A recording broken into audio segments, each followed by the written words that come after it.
In 1982, the Minnesota Vikings ascended once more to the level of contender.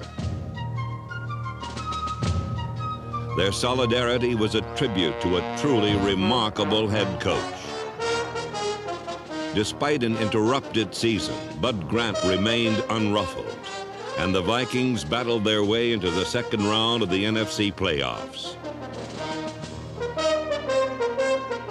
In Washington, they trailed early, yet they never quit. But Ted Brown's touchdown was to be the last hurrah of the season. Oh, baby! Oh! On enemy soil, the Vikings fell to the eventual Super Bowl champions. Behind a rampaging runner named Riggins, the Redskins rolled to a 21-7 victory.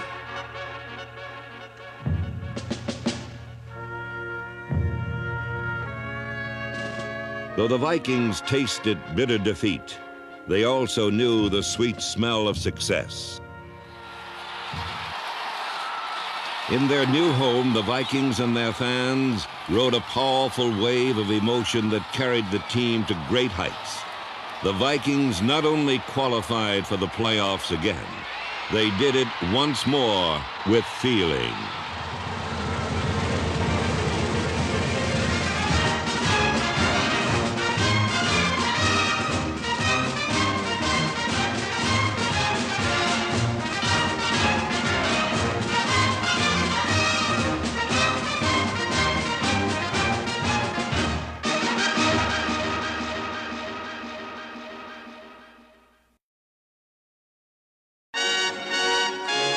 Throughout 1982, the Hubert H. Humphrey Metrodome offered a horn of plenty for fans of Purple Power. The Vikings' new indoor home had a distinctive personality that became apparent from the opening kickoff of 1982. The Metrodome's comfortable hominess induced guests to kick off their shoes.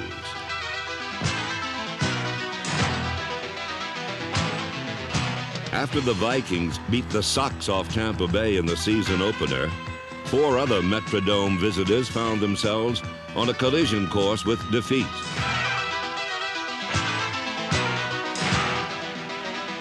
Enthusiasm often appeared larger than life as the Vikings kept their balance over the course of a demanding schedule. This was a team that refused to stay down, and they bounced back from deficits in all 6 of their victories. Though the elements no longer influenced Minnesota football, the Vikings' style of play remained refreshingly unpredictable.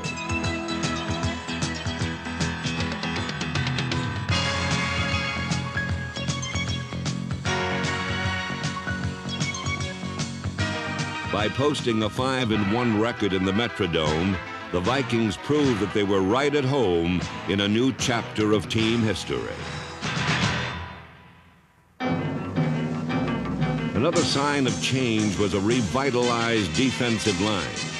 Randy Holloway, Mark Mullaney, and number 79, Doug Martin, worked in harmony to sound doom for quarterbacks.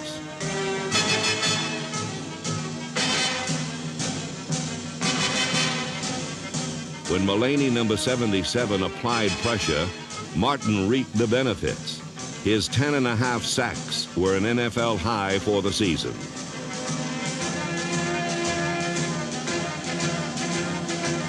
Number 75, Holloway, employed a variety of tactics to shoot down aerial attacks.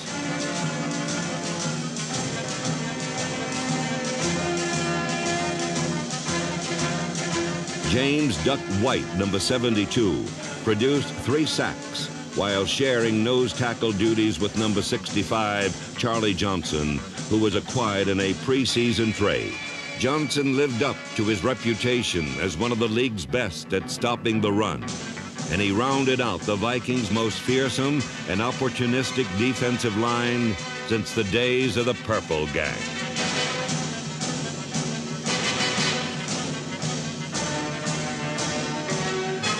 These big defenders brought about big changes in the Vikings' fortunes. But the team also proved that giant strides aren't always made by giants.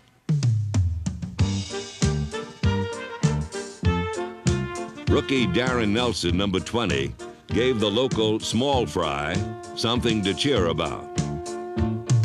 Although only 5'9" and 180 pounds, Nelson refused to be bowled over by the competition. As a receiver and runner, Nelson displayed the kind of moves that prompted the Vikings to draft him number 1.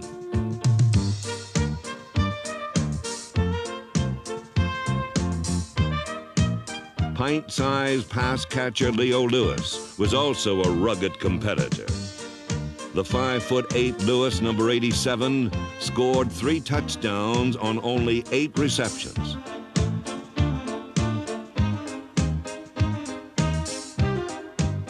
These young athletes promise a bright future for a team that also has a proud past. The retirement of offensive captain Ahmad Rashad made it possible to recall many memorable moments. Rashad joined the Vikings in 1976, and during his tenure in Minnesota, he became one of the most productive receivers in NFL history, while lending a big hand to many thrilling victories.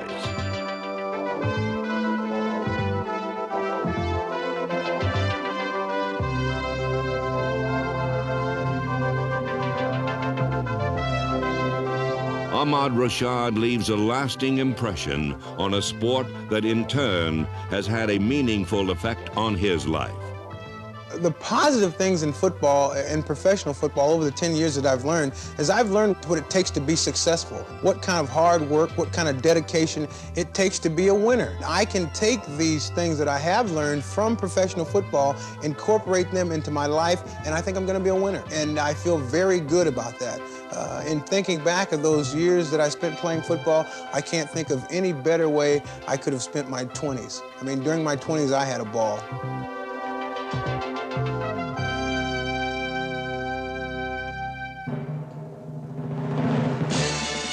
In Sammy White, the Vikings have a great receiver whose career is still in full flourish.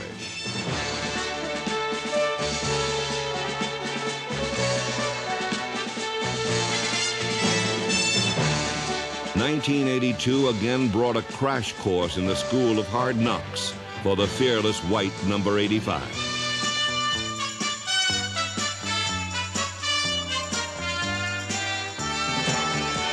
Though hampered by a sore knee late in the year, White was the Vikings' big play receiver, averaging nearly 18 yards per catch and scoring 6 touchdowns.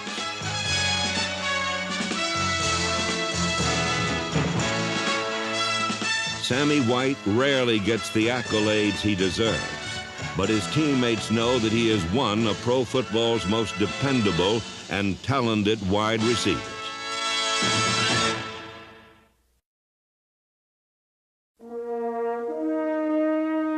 Few NFL quarterbacks shoulder the burden of leadership as capably as Tommy Kramer.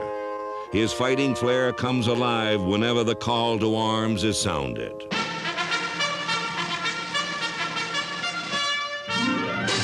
Kramer enters every battle with an impressive arsenal of weapons, intelligence, courage, and an accurate arm.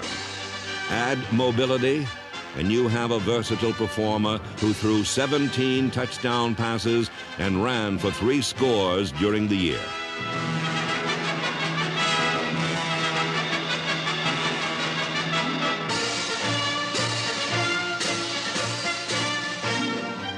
Tommy Kramer has an instinct for the game, and in 1982, he again proved to be the very image of a team leader.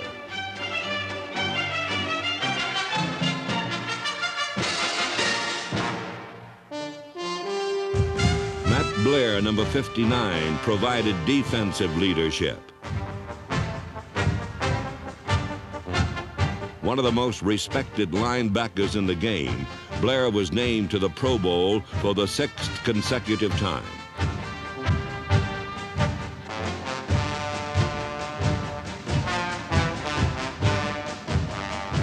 While Blair wields a sword over the heads of opponents, Scott Studwell, number 55, swings a bludgeon.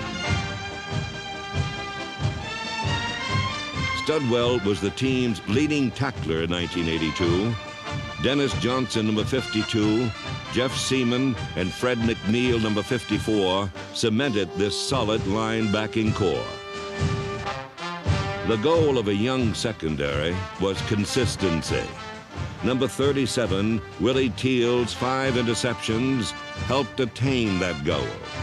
Clutch performer John Turner, number 27, produced 4 thefts, while Rufus Bess, Kurt Knopf, Keith Nord, and number 45, Tommy Hannon, made important contributions.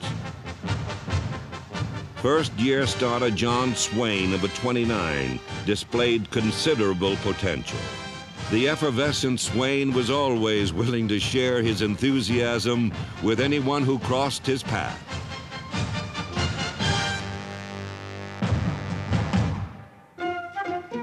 Rick Danmeyer connected on all 27 of his conversion tries and booted 11 field goals. Greg Coleman, number 8, was another steady kicker. He finished the season as the NFC's 4th-ranked punter.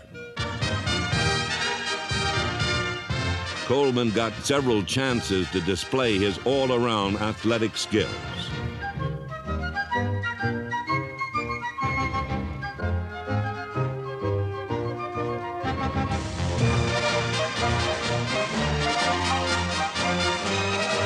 Coleman not only demonstrated that he can run with the football, he also showed potential as a defensive back.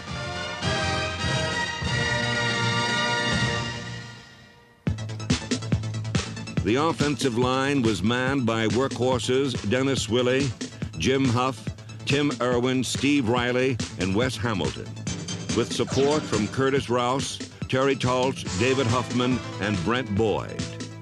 A well-protected Tommy Kramer had reliable targets in tight ends Bob Brewer, Steve Jordan, and number 81, Joe Sensor.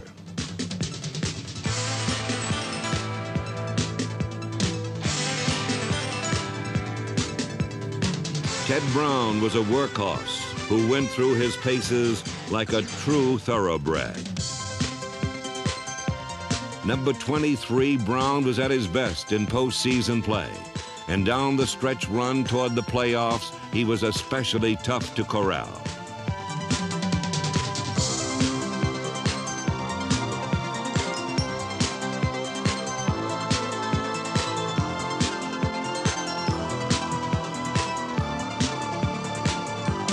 Brown was complimented by Ricky Young, Darren Nelson, and Tony Galbraith, number 32.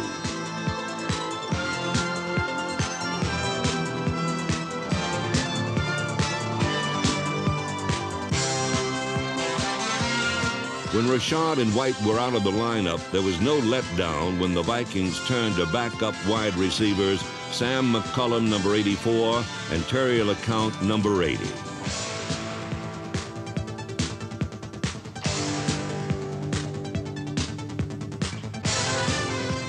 The Vikings' depth was a tribute to the foresight of Bud Grant and his coaching staff. While 1982 saw several head coaches burn out, Grant retained his unflappable cool. Yet he too played a part in the Vikings' emotional upsurge. I don't think Bud is an unemotional coach. He just doesn't like to ride the emotional tide. You know, the last few weeks he's been very emotional, and he's been smiling in the locker room, smiling on the sideline, and happy that we're winning. And I think that's very emotional. When you think about the cold weather and being in Minnesota, I think he fits that image, the big, tough coach with the gray hair that doesn't smile. I mean, that fits Bud Grant. So therefore, people like to think that he never smiles. On Sunday, he tells the story that once he puts the hat on, the smile goes. But I've seen him smile on Sunday. One key to Grant's lasting success is his keen awareness that in football, as in life, nothing remains the same. The players have changed, the rules changed, our society has changed. I think you've got to be able to roll or move or change with it. Though Grant's approach to the game is casual, there are certain things which he insists upon. Black shoes, for example. But even here, there's room for individual expression. America's shoes. These are America's shoes. Not America's team, but America's shoes.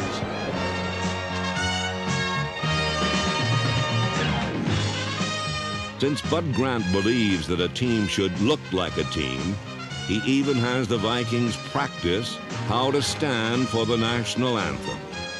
That's something that we all take a lot of pride in. I used to laugh about it before I got here, and I found that once I was named to be captain this year, that I had to go along in front of the line and show all the rookies how to stand at attention during the entire national anthem. And that's just a part of us looking and acting and feeling like a team.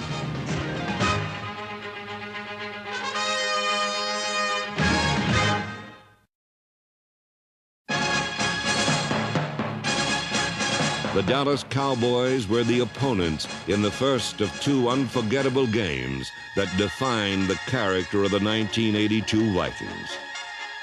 At first, the Dallas defense dominated this Monday night contest. The Cowboys took a 10-0 lead, but Ted Brown helped blaze a comeback trail. His second period touchdown evened matters at 10 apiece. And throughout the game, he turned the Cowboys head over heels in frustration.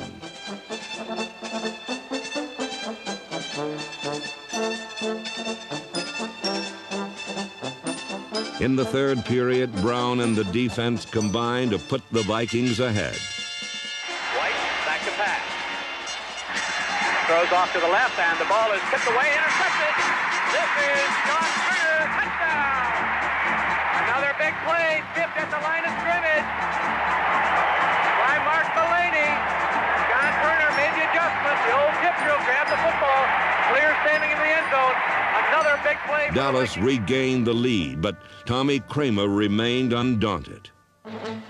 Behind their cool, competitive quarterback, the Vikings surged to a 31-27 lead.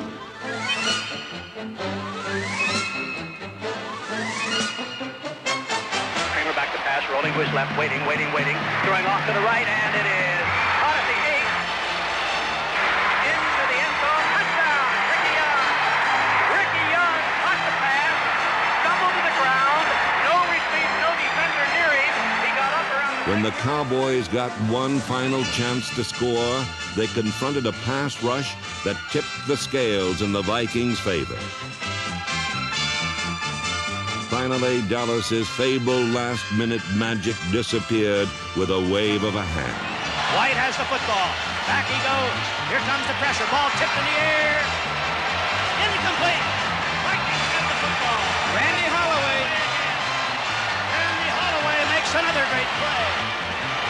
I'll say it again. This is the most emotional I have ever seen a Minnesota Viking football team. 6 days later, this wave of emotion swept through the Metrodome and crested even higher. The Vikings were back in the playoffs, and a fever-pitched enthusiasm level greeted the Atlanta Falcons.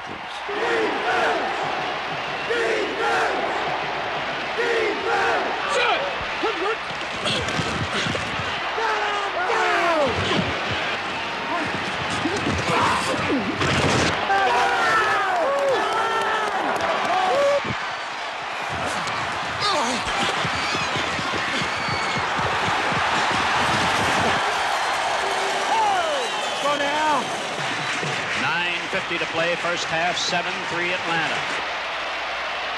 Kramer back to pass, pumps once, throws over the middle, wide open, 10-yard line, 5, Sammy White, touchdown! White's touchdown led to a 13-7 halftime lead, but the third period began on an ominous note.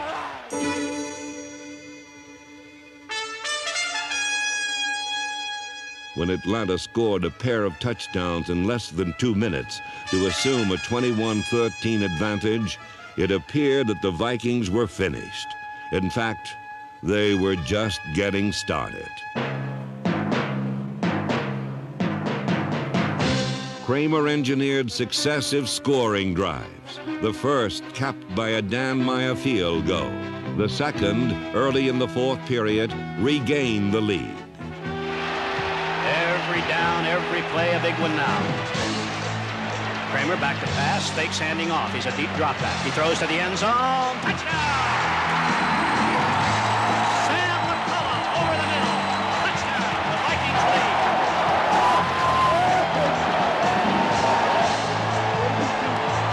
Go, Charlie, let's go. Atlanta went back ahead 24-23, enabling the Vikings to again display a flair for the dramatic that produced an electrifying climax.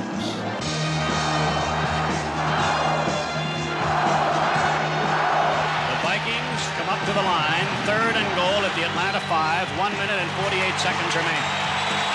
No wide receivers, about an 8-man defensive line. Young in motion left. Hand off to the left, Teddy Brown going to the corner. Touchdown! When it was over, the Vikings had earned a 30-24 victory that proved they were skilled and competitive. But this team was blessed with something extra, something no game plan can stop, something called emotion. The fans felt it, even enhanced it with their own fervor. In 1982, a spark was touched off in Minnesota. From that spark flowed a current of emotion that helped light up a positive new era. And there is every reason to believe that next year it will continue once more with feeling.